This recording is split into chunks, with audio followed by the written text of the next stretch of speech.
ආයුබෝවන් වාහන ආනයන එහෙම නැත්නම් vehicle import export business එක කියන්නේ බිලියන් ඩොලර් ව්‍යාපාරයක්.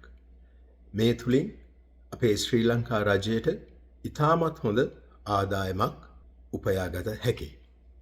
නමුත් මේ අවස්ථාවේ මේ ව්‍යාපාරය කඩා වැටිලා තියෙනවා. මේ අවස්ථාවේ වාහන ගොඩක් ශ්‍රී ලංකා වරායේ හිර වෙලා මේකට සම්බන්ධ ආනයන අපනයනකරුවන් බොහෝම මානසික අසහනකාරී තත්වයක තමා පත් වෙන්නේ. ස්ටෝරේජ් ගෙවන්න ඕනේ. එතකොට අපනයනකරුවන්ගේ බැංකු බලනවා LC ක්ලියර් වෙලා නැහැ. ඉතින් ඒ තුලින් ශ්‍රී ලංකාවට හොඳ කීර්ති නාමයක් ඇති වෙන්නේ නැහැ. යථාර්ථය තමා කොවිඩ් වලින් පස්සේ ශ්‍රී ලංකාව වගේ බැංකුවත් එක්ක ගනුදෙනු කරන්න කැමති නැහැ. අපි බලමු ඇයි මෙහෙම බිලියන් ඩොලර් ගන්න පුළුවන් ඉන්ඩස්ට්‍රි එකක් අවුල් සහගත තත්වයකට එහෙම නැත්නම් chaotic situation එකට ඒමට හේතු මොනවද කියලා. What is causing this situation කියන එක.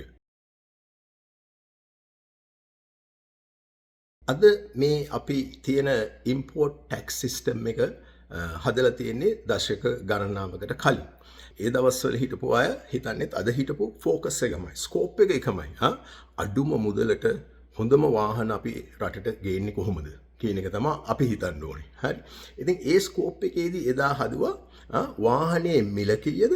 වාහනේ CC කැපැසිටි එක කීයද?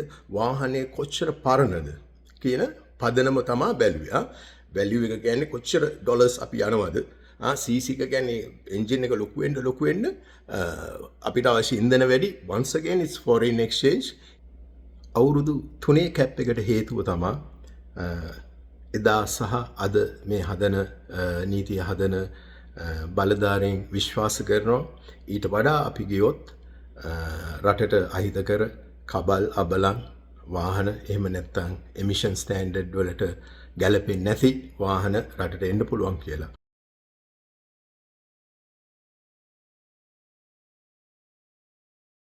අද ශ්‍රී ලංකාවේ කස්ටම්ස් එක වාහනේ වැලියු එක තීරණය කරන්නේ ජපානයේ ඒ වාහනය ඒ වෙබ්සයිට් එකේ දාලා තියෙන මිල මත. For example, අපි ගත්තොත් Toyota Race එක අපි නිකන් හිතමු 1.2 million කියලා. විකුණන්න දාලා තියෙනවා. කස්ටම්ස් එක ඒ 1.2 million වලින් roughly about 20% විතර taxes කියලා අයින් කරලා මේ කාර් එකේ net value එක 1 million yen කියලා හිතලා ඒ 1 million yen වලට තමයි ටැක්ස් එක තීරණය කරන්නේ. අපි හිතමු 1 මිලියන් yen වල ලක්ෂ 10ක් ගෙවන්න ඕනේ කියලා. නමුත් යථාර්ථය තමයි මේ වාහනේ Toyota Race එක auction එකේ විකිනෙන්නේ over 3 million. 1 මිලියන් වලටනේ ටැක්ස් එක සෙට් වෙලා තියෙන්නේ. එතකොට වාහනේ මේ පැත්තේ කොච්චර උඩ ගියත් මේක ටැක්ස් එක උඩ යන්නේ නැහැ. ඉතින් මේ කැප් කරපු එකෙන් ඒ සිස්ටම් එක බ්‍රේක් වෙනවා. right? දැන් නිව්සීලන්ත කරලා තියෙන්නේ එහෙම දෙයක් නෙමෙයි. ඒගොල්ලෝ කැප් එකක් නැහැ. ඒගොල්ලන්ගේ රූල් එක තමයි purchase price or market price whichever is the higher. හරි? purchase price කියලා ඒක දැම්මහම දැන් අද අපිට තියෙන තාක්ෂණයයි හරි බොහොම පහසුවෙන් අපි දන්නවා කාර් එක කීයද ඔක්ෂන් එකේ විකුණුනේ කියලා. නිව්සීලන්ත කස්ටම්ස් එකේ වෙනම යුනිට් එකක් ඉන්නවා ඒක රෙගියුලේට් කරන්න. ප්‍රයිස් එක බලන්න. ඉතින් ඒක කස්ටම් එක දැම්මම ටක් ගාලා විනාඩි ගානෙන් අද ඩේටාබේසස් ලොක් වෙලා රෙඩ් බුක් ඒක දැන් අපිට අවශ්‍ය නැහැ. ඒ වෙලේ ඒගොල්ලෝ ටක් ගාලා ඒක වෙරිෆයි කරනවා. අපි බලමු මේ අලුත් ක්‍රමය වැඩ කරන්නේ කොහොමද කියලා. මේක පටන් ගන්නේ වාහනයක් මිලදී ගන්න තැනින්. ලංකාවේ කෙනෙක් පිට රටෙන් වාහනයක් මිලදී ගන්නවා කියලා අපි හිතමු. ඊළඟට ඉම්පෝර්ටර්ට ප්‍රොෆෝමා ඉන්වොයිස් එකක් එක්ස්පෝර්ට් කම්පැනි එකෙන් ලැබෙනවා. මේ ප්‍රොෆෝමා ඉන්වොයිස් එකේ වැදගත් වන VIN number, engine CC, car price, freight, insurance සහ odometer reading එක වැනි ඉතා වැදගත් වාහනයට අවශ්‍ය information මෙහි සඳහන් වෙලා තියෙනවා. ඊළඟ ස්ටෙප් එක හැටියට importer රජයේ online platform එකට log වෙලා import approval application එකක් හරහා මේ වාහනේ import කිරීමට අවසර ඉල්ලනවා. මේ සඳහා යන ඇප්ලිකේෂන් ෆී එකද ක්‍රෙඩිට් කාඩ් එක මගින් ගෙවීම සිදු කර හැකියි. නෙක්ස්ට් ස්ටෙප් එක වශයෙන් සිදුවන්නේ මා මේ යෝජනා කරන VIA යුනිට් එක මගින් ලැබුණු ඩේටා සංසන්දනය කිරීමයි. මේ සඳහා උන්ට ජපානයේ ඔක්ෂන්ස්, ඔස්ට්‍රේලියාවේ PPSA ඩේටා සහ අනිකුත් රටවල නොයෙකුත් ඩේටා සමග ආලෝකයේ වේගයෙන් කනෙක්ට් විය හැකියි. මෙහිදී ඔවුන්ට වංචාවක් අනාවරණය වුවහොත් එක්ස්පෝර්ට් කම්පැනිය බ්ලැක්ලිස්ට් කර තහනම් කිරීමටද ඔවුන්ට බලය ලබා දිය යුතුයි.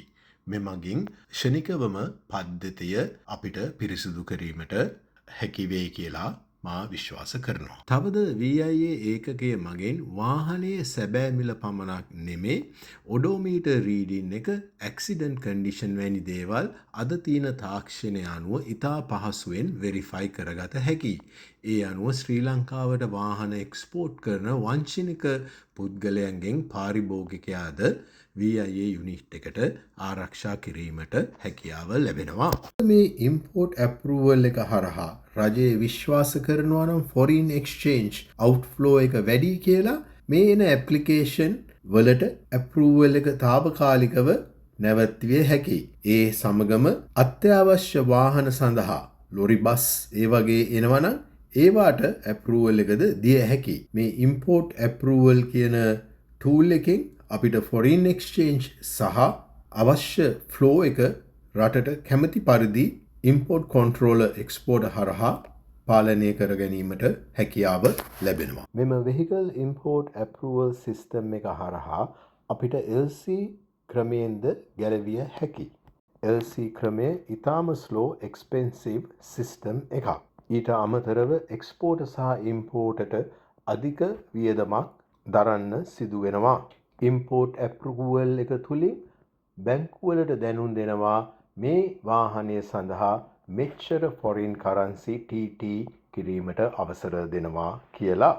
ඒ අනුව ආනයනකරුට බැංකුවට ගොස් ඉම්පෝර්ට් ඇප්රූවල් එක ඉදිරිපත් කොට අපනයනකරුට ක්ෂණිකයෙන් මුදල් ගනුදෙනුව කිරීමට හැකියාව ලැබෙනවා.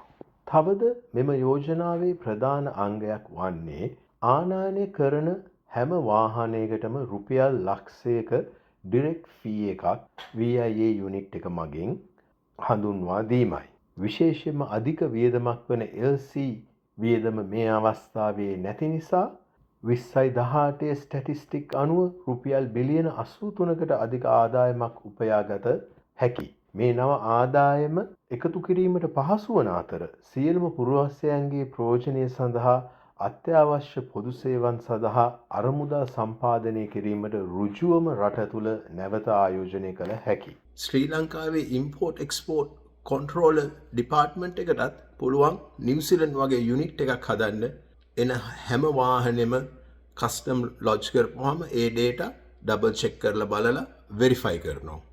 ඩේටා එක මැච් වෙනවද? එහෙමනම් ඒ අනුව අපි සාධාරණ ටැක්ස් රේට් එකක් හදනවා. ඒ තුලින් වාහන එතකොට මිනිස්සු ගද්දී ඔක්ෂන් එකේ ප්‍රයිස් එක හැමතිස්සෙම හිතනවා මේ අනුව තමයි මුළු ටැක්ස් එකම ගෙවන්න වෙන්නේ කියලා. ඒකට ලින්ක් වෙලා තියෙන්නේ ඇත්ත ප්‍රයිස් එකට. එතකොට අර market price or purchase price whichever higher කියලා දැම්මේ. මොකද සමහර මිනිස්සුන් ඉන්නවා මට මේක නෑයෙක් තෑගි දුන්නා. මට නිකන් හම්බුනේ ඒකින්ද මට ටැක්ස් එපා කියලා ලූප්ස් වලින් රින් ගන්න හදන. ඉතින් එවෙලෙදී බොහොම පාස්වෙන් ටෝටල් රේස් එක මාකට් ප්‍රයිස් එක අද මෙච්චරයි ඔයාලට නිකන් හම්බුණත් මේක තමයි ටැක්ස් එක කියලා මාකට් ප්‍රයිස් එක උඩම ගානට යන්න පුළුවන්. අඩුම එක නෙමෙයි මාකට් ප්‍රයිස් එකක් තියෙනවනේ මීඩියන් තියෙනවා ඇවරේජ් තියෙනවනේ නේද? මීඩියන් එකත් අප ක්වාටර් කියා වගේ හයි ලෙවල් එකට යන්න පුළුවන්. ඒ තුලින් පාරිභෝගිකයෝ වුණත් පුෂ් වෙනවා. ඒකට ගිහිල්ලා හරියන්නේ නැහැ නැන්ද මාමා මට වාහනේ නිකන් දුන්නා කියලා. හොඳම දේ තමයි disclose the correct details and push towards the right tax system.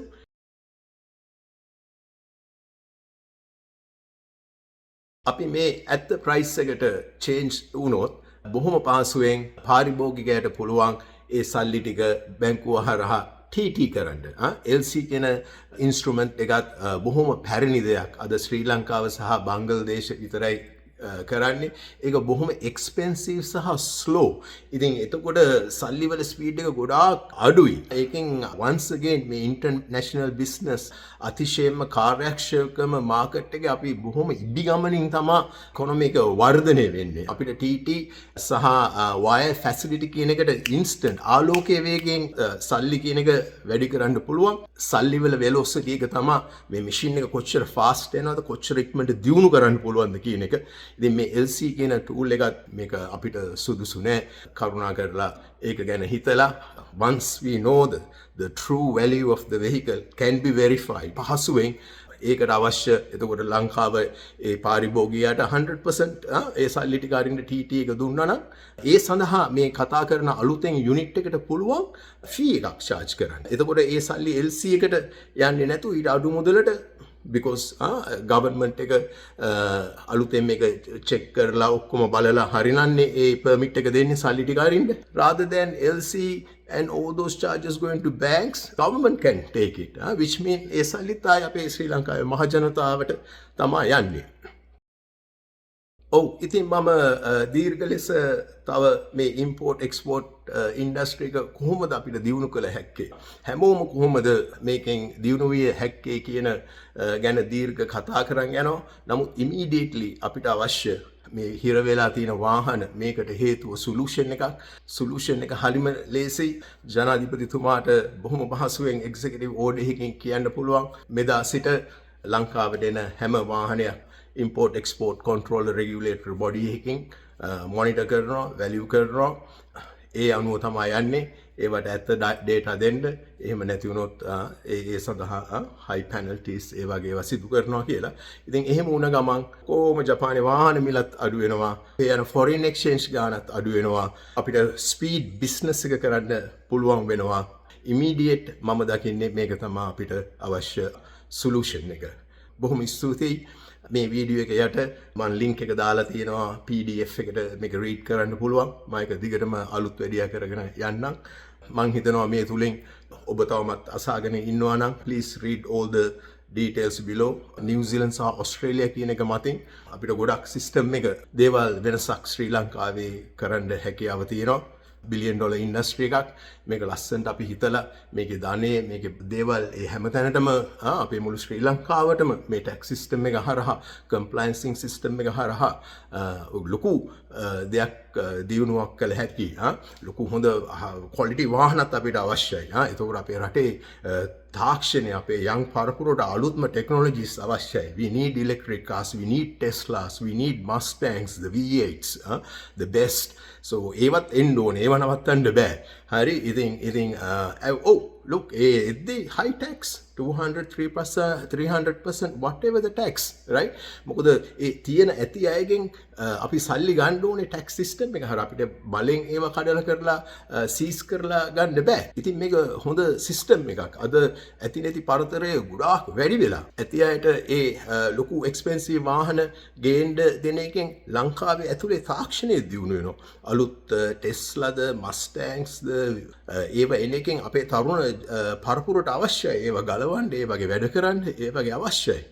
The true value එක මත මේ tax එක හදා ගන්නවා කියන එක අද තියෙන ටෙක්නොලොජි එකයි තාක්ෂණයයි අනුව බොහොම පහසු දෙයක්. අපි මේක බොහොම ඉක්මනට හැදුවොත් අපේ රටට හොඳ අනාගතයක් කියන එක මම deeply හදවතින්ම විශ්වාස කරනවා. Thank you.